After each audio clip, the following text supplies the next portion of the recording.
Aujourd'hui, les copains, on va voir une histoire d'amour qui a mal tourné. Parce qu'on parle trop de violence sur cette chaîne, et on aimerait des fois un peu faire retomber la pression et parler d'amour. D'accord, les copains?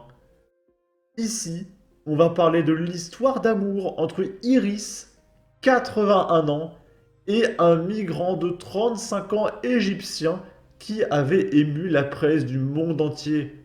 3 ans plus tard, il divorce. Elle l'accuse de l'avoir ruiné. Il lui reproche sa nymphomanie. On va regarder tout ça. Donc là, il y avait un reportage à l'époque à la télé où il y avait Iris, 81 ans, qui sortait avec, comment il s'appelle? Mohamed Ibrahim, à droite, qui est égyptien. Et c'était tellement l'amour, les copains. J'ai envie de pleurer.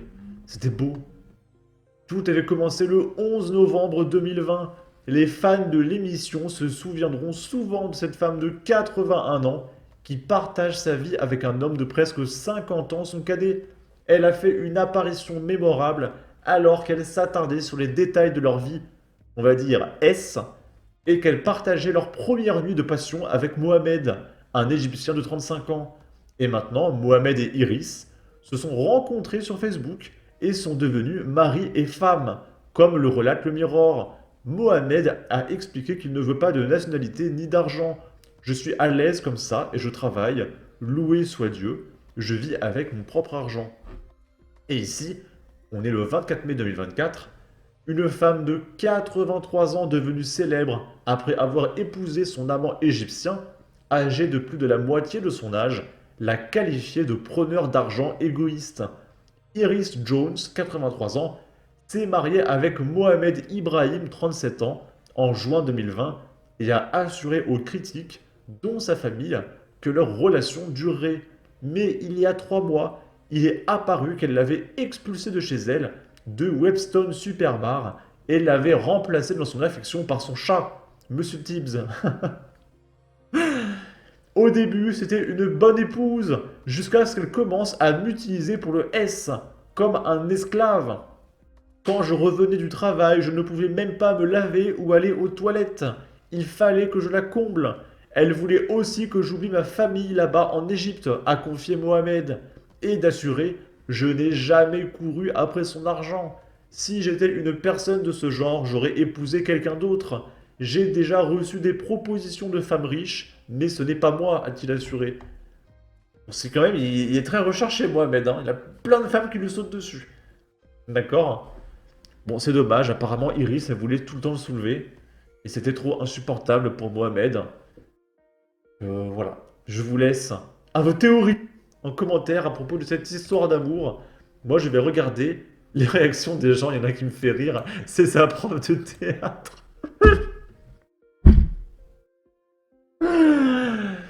Qui aurait pu le prévoir? J'espère que si elle meurt, on va les enterrer ensemble, quoi qu'il en coûte à l'égyptienne. J'ai pas envie de dire qu'elle le mérite, cette escroquerie, mais il faut pas déconner. Les histoires d'amour finissent mal en général, certaines plus que d'autres. C'est lunaire. C'est pas possible de racler les fonds de bidets comme vous. Ça se voit que vous n'êtes pas notaire. Vous verriez que les gens vénaux sont bien nombreux et que dans les familles, ça se poignarde dans le dos sans pitié pour le moindre héritage. Rien à voir avec le racisme. Ok, ici. Maintenant, on va parler des gens qui sont recherchés un petit peu partout en France. Souvenez-vous, il y avait eu une attaque au couteau à Lyon pour la 12 millième fois, d'accord? Et on a des nouvelles du coupable. Il s'appelle Mustapha El Jemli et c'est un Marocain en situation irrégulière qui avait reçu une OQTF en 2022 et qui était toujours en France. Donc en quelque sorte, ce sont les juges qui ont tué ces personnes à Lyon. 4 blessés, dont une femme de 60 ans et un mineur clandestin venu de Guinée. Ici, des membres du Hamas arrêtés au Danemark, en Allemagne et aux Pays-Bas. Parce que oui, le Hamas est en train de proliférer partout en Europe, parce qu'on accueille tout le monde sans aucun contrôle, et du coup le Hamas commence à apparaître un petit peu partout en Europe. Ce qui est une bonne nouvelle, n'est-ce pas Jean-Luc Mélenchon? Et du coup, on a le profil des membres du Hamas qui ont été arrêtés. Abdelhamid était chargé de localiser un dépôt d'armes que l'organisation avait caché en Europe. Et donc là, on a le profil des coupables. On a Saleh al-Harouri, Abu Khaled, Samir Fendi, Abdullah B, Mohamed B, Ibrahim LR, Abdul Hamid Al-A et Nazir. Alors, tout cela, c'était des membres du Hamas. J'ai très hâte qu'ils arrivent en France, les copains. Le Hamas devient une menace déclarée pour les pays européens de l'Ouest et cela devrait modifier la politique des pays européens. Le Hamas, soutenu par la Turquie et l'Iran, est officiellement à la fois une menace pour Israël, l'Europe et les Kurdes. Le Hamas en Europe, comment cela est-il possible? Il serait donc aussi en France, étonnant non? On ouvre les yeux ou pas encore?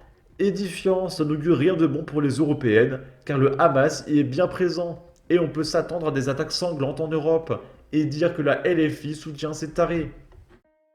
Ici, il y a les frères Ben Salem, qui cumulent à eux deux 31 condamnations. Gérant d'un point de deal à Toulon retourne en prison pour la 32e fois. Les copains, ils essayent de battre le record du monde. 2 mois d'enquête ont suffi aux policiers de la DCOS pour appréhender en mars dernier une équipe de narcotrafiquants qui tenait le point de deal des œillets dans le quartier Sainte-Mus à Toulon. 6 prévenus comparaissaient ce vendredi devant le tribunal correctionnel. Les frères Ben Salem ont été condamnés à 5 ans de prison, une peine prolongée par une interdiction de séjour dans le Var pendant 5 ans. Idem pour Cabacho et Caredas, qui écopent respectivement de 3 ans et demi et de 2 ans de prison ferme. Enfin, des peines de 10 mois de prison avec sursis et d'1 an ferme, complétées par une interdiction définitive de territoire, ont été infligées à 2 Tunisiens recrutés ces derniers mois. Ça change rien, hein.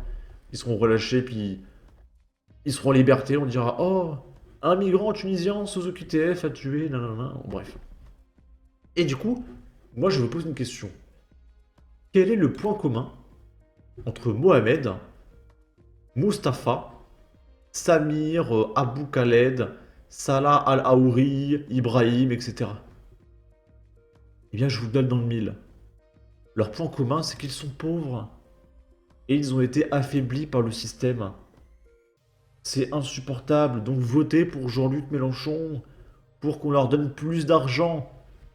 Comme ça, ils ne sombreront pas dans la criminalité. D'accord? En tout cas, n'hésitez pas à donner votre avis, votre opinion, à partager, liker, commenter, ça aidera au référencement de la vidéo sur YouTube. Abonnez-vous, suivez-moi sur Twitter et à la prochaine pour de futures vidéos. Ciao!